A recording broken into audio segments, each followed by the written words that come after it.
दोस्तों, आज की कहानी है ननन जी। जब आपको ही तमीज नहीं है तो आप दूसरों को क्या तमीज का पाठ पढ़ाओगे। दोस्तों, कहानी शुरू करने से पहले अगर आपने चैनल को सब्सक्राइब नहीं किया हो तो कर लीजिए ताकि आपके पास पहुंच सके हर नया वीडियो। पूनम इधर आ। सुशीला जी अपनी बहू पर चिल्ला रही थी, इतनी देर क्यों कर दी, अभी तक भी चाय नहीं दी। मुझे मंदिर जाने के लिए देर हो रही है, सब सहेलियां आ गई हैं। पूनम चाय का कप लाकर देती हैं और सुशीला जी मुंह बनाती हुई वो चाय पीकर चली जाती है। मंदिर से आकर फिर शोर मचाती हैं, अभी तक भी नाश्ता नहीं बनाया, जाना इसके हाथ पैर फुर्ती से चलते क्यों नहीं है। हर चीज के लिए आवाज लगानी होती है, जरा भी अक्ल नहीं है कि सांस के आने से पहले ही काम निपटा ले। अब इस बुढ़िया को तो भूख लगी है और इसे फिक्र ही नहीं है। पूनम तेजी से हाथ चला रही थी, पर नाश्ता बनाने में समय तो लगता है। आलू के पराठे खाने थे, पहले बोला नहीं, पहले बोलती तो वह उड़ते ही आलू सड़ा देती तो अब तक मसाला भी बन जाता। मंदिर जाने से पहले सासू माँ बोल कर गई थी और 10 मिनट में आ भी गई।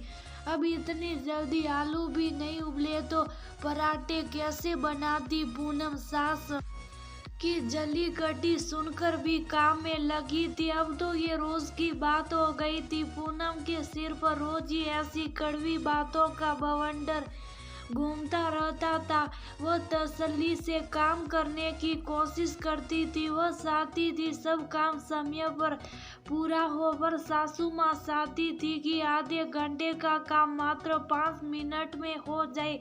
अभी शादी को कुछ ही महीने हुए थे और वह घर परिवार को जानने की कोशिश कर रही थी। यहाँ की पसंद और नापसंद को भी उसने अपना लिया था, पर उसे कभी कभी घर वालों के व्यवहार से लगता था कि वह बहू नहीं एक नौकरानी लाए हैं। परिवार में सास ससुर पति नीरज, एक ननद राशि और एक छोटा देवर थे। सगाई और शादी के समय तो सभी प्यार से बात किया करते थे, पर शादी के कुछ दिनों बाद ही सबने अपना असली रंग दिखाना शुरू कर दिया था। सास सुशीला जाजुबा की कड़वी थी, वही ससुर जी भी उसके मायके वालों की शिकायत करते रहते थे, दहेज में कमी निकालते रहते थे। ननद राशि भी मुंह फट और बदतमीज थी, वही देवर रवि भी उसे भाभी ना समझकर सिर्फ काम वाली ही समझता था। सबके काम का भार एकमात्र पूनम के कंधों पर डाल दिया था। सवेरे 5 बजे से लगती थी, जिसकी रात को 12 बज जाती थी। पूनम की नींद भी पूरी नहीं होती थी। एक सुबह जब वह रसोई में चाय बना रही थी तो रवि चिल्लाकर बोला, आपने अभी तक भी मेरे लिए प्रोटीन शेक नहीं बनाया। आपको पता नहीं है क्या मैं प्रोटीन शेक रोज इसी समय पीता हूँ। फिर अपनी मम्मी की ओर देखकर बोलता है, मम्मी किसे उठा लाए हो, इनसे तो एक काम भी ढंग से नहीं होता। फिर खुद ही रसोई में जाकर प्रोटीन शेक बना लिया और पूनम को गुस्से से देखते हुए निकल गया। पूनम उसका ऐसा व्यवहार देखकर सहम गई। मध्यम वर्गीय परिवार से थी, पापा ने इतने अमीर घर का रिश्ता देकर शादी कर दी।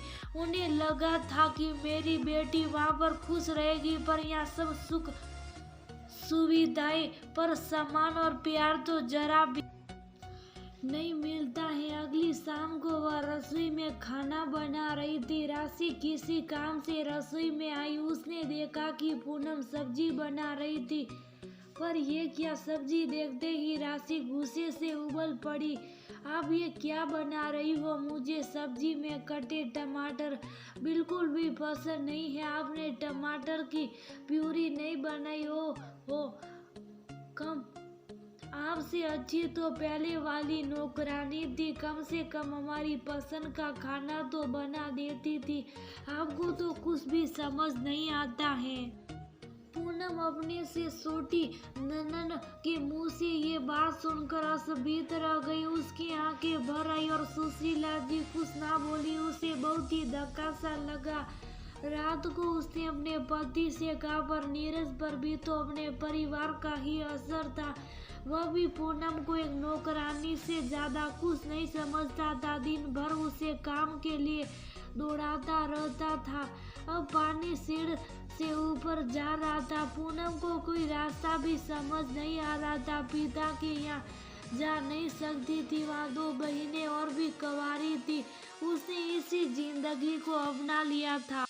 सुशीला जी किटी पार्टी और बाकी क्लब हाउस में व्यस्त रहती थी। वह पूनम को अपने साथ कहीं ले जाना पसंद नहीं करती थी। पूनम को इतनी बड़ी सोसाइटी जैसे रहन सहन की भी आदत नहीं थी, इसलिए उसे घर में नौकरानी की तरह काम करना होता था। सुबह 5 बजे उठकर सबके लिए गर्म पानी करना, चाय नाश्ता बनाना, फिर फल काट कर देना। दिन भर घर में चाय कॉफी बनती ही रहती थी। उनके बर्तन भी होते थे। साथ ही दोपहर में खाने में सब्जी, दाल, सूखी सब्जी और सबको गर्मा गर्म रोटियां खिलानी होती थी। कोई कब खाता तो कोई कब खाता था। दोपहर के खाने के बाद शाम की चाय और रात का खाना भी बनाना होता था। रात को रसोई समेटते हुए 12 बज जाते थे। वह थक कर शुरू हो जाती थी। अगले दिन फिर से वही दिनचर्या होती थी। पूनम की जिंदगी ऐसी ही चल रही थी। मन में तो आता कि सब छोड़कर कहीं चली जाए, पर कुछ लड़कियों के लिए शादी के बाद मायके में जगह नहीं होती थी। ससुराल ही एकमात्र आसरा होता है। वो अपना दर्द भी किसी को नहीं बताती थी। मायके हमेशा हंसकर ही जाती थी। पूनम को एक दिन चक्कर आ गया और वह काम करते करते चक्कर खाकर गिर गई। तुरंत डॉक्टर को बुलाया गया। उसे पता लगा कि वह मां बनने वाली है। उसे लगा कि अब तो ससुराल वाले उसकी कदर करेंगे, पर उन लोगों का व्यवहार पहले जैसा ही रहा। अब उससे ज्यादा काम नहीं होता था। उबकाई आती थी। उसका जी कच्चा होता था, पर उसे उस हालत में भी सब काम करने होते थे। रसोई में खड़े खड़े उसके पांव दर्द कर जाते और सूजन आ जाती थी। सारा भार पैरों पर रहता था। एक तो गर्भावस्था, उस पर साड़ी पहनकर काम करना उसे बहुत खलता था। उसके खान पान पर भी रोक टोक लगाई जाती थी। वह अपनी मर्जी से खा भी नहीं सकती थी। सबको खिलाकर ही उसे बसा खुसा खाने पीने को कुछ मिलता था। एक रात को उसके पेट में बहुत दर्द हुआ जो उससे सहन नहीं हुआ। नीरज उसे डॉक्टर के पास ले गया।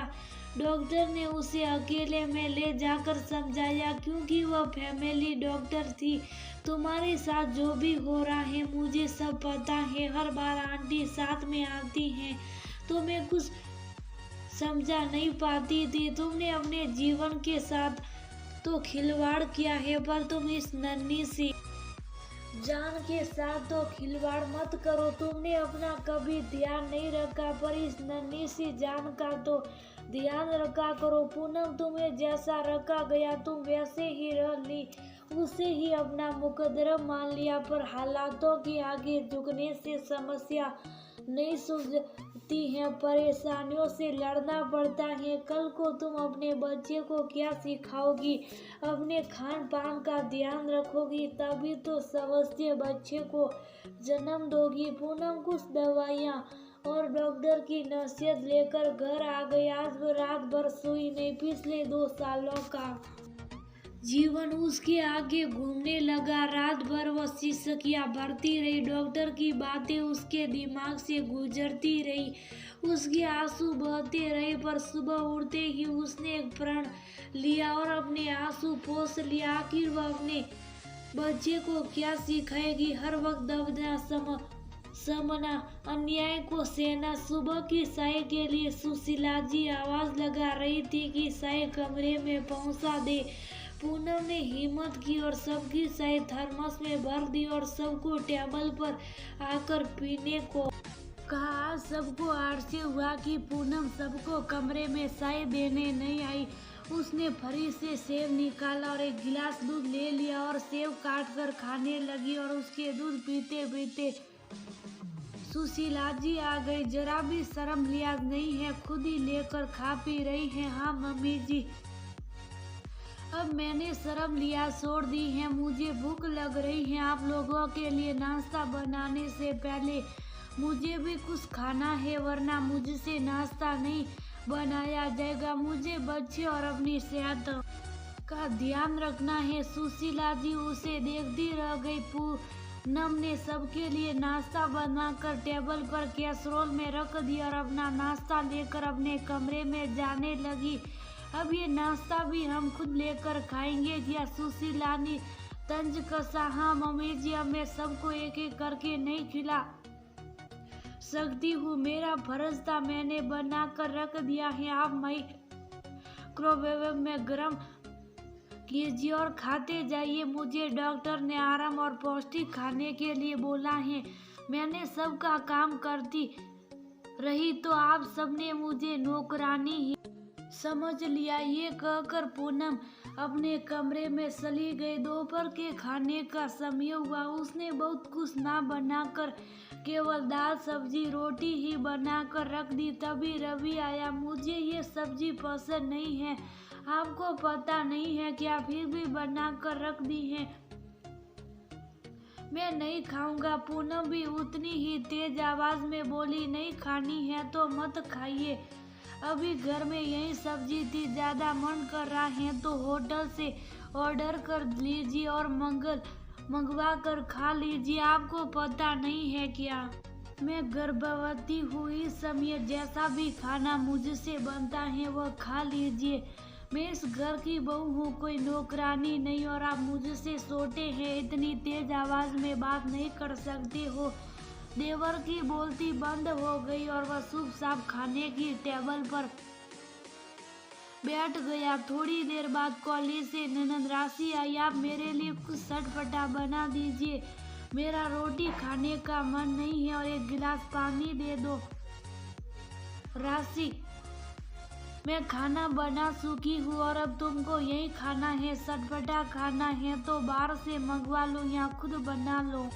पानी का गिलास आप खुद भी लेकर पी सकती हो। मैं कोई नौकरानी नहीं हूँ जो आपको हर समय पानी का गिलास हाथ में दूँ, और आप कोई छोटी बच्ची भी नहीं। मम्मी, ये आज भाभी को क्या हो गया? सबसे कैसी बदतमीजी से बात कर रही है। इनकी माँ ने इन्हें तमीज से बात करना नहीं सिखाया। राशि चिल्लाकर बोली, मेरी माँ ने मुझे बहुत कुछ सिखाया है, तभी तो 2 साल में चुप रही, आप सबको सहती रही। पर माफ कीजिए, आपकी मम्मी ने भी आपको नहीं सिखाया कि भाभी तो माँ समान होती है। भाभी से कैसे बात करनी चाहिए? जब आपको ही तमीज नहीं है तो आप दूसरों को क्या तमीज का पाठ पढ़ाओगे? इतने दिनों में चुप रही, मेरी गलती थी, मैं सब सहती रही, मेरी गलती थी। माँ ने संस्कारी ऐसे दिए थे कि सास ससुर की सेवा करना सबसे बड़ा धर्म है, तेरा फर्ज है। मैं वो निभाती रही। माँ ने कहा था ननद को बहन समझना और देवर को भाई समझना, मैं समझती रही, पर आप सबने तो मुझे बस काम करने वाली एक नौकरानी समझा, एक मशीन समझा जिसमें जान ही नहीं है, जिसमें भावना ही नहीं है, जो सब कुछ सहती रहे पर कुछ बोले नहीं। आपने तो मुझे कभी इस घर की सदस्य समझा ही नहीं, कभी प्यार से बात नहीं की, मेरे किए गए काम की तारीफ नहीं की। मेरे पति ने 7 फेरे लिए पर कभी दर्द में मेरा साथ नहीं दिया। पूनम बोलते बोलते हाफ गई। मम्मी जी, आपकी भी बेटी है, कल को किसी दूसरे घर की बहू बनेगी, उसके साथ भी वही होगा तो आपको कैसा लगेगा? आज सबकी नजरें झुकी हुई थी। उसने सबको आईना दिखा दिया था, कोई कुछ नहीं बोला। तभी पूनम को प्रसव वेदना शुरू हो गई, वह दर्द से चीखने लगी। उसे अस्पताल ले जाया गया। वहाँ उसने एक सुंदर सी बेटी को जन्म दिया। सबने पूनम को आश्वासन दिया कि आगे से वह सब ऐसा नहीं करेंगे और वह सब पूनम और नन्ही सी बच्ची को घर ले आए, उन दोनों का अच्छे से स्वागत किया, पूनम की अच्छे से देखभाल की। वो फिर से रसोई संभालने लगी, पर अकेली नहीं। अब सुशीला जी और राशि भी बराबर की मदद करते थे। परिवार के बाकी सदस्य भी ध्यान रखते थे। पूनम को ये रहकर डॉक्टर की सीख याद आ रही थी। उसने हिम्मत ना दिलाई होती तो आज भी एक मजबूत माँ ना बन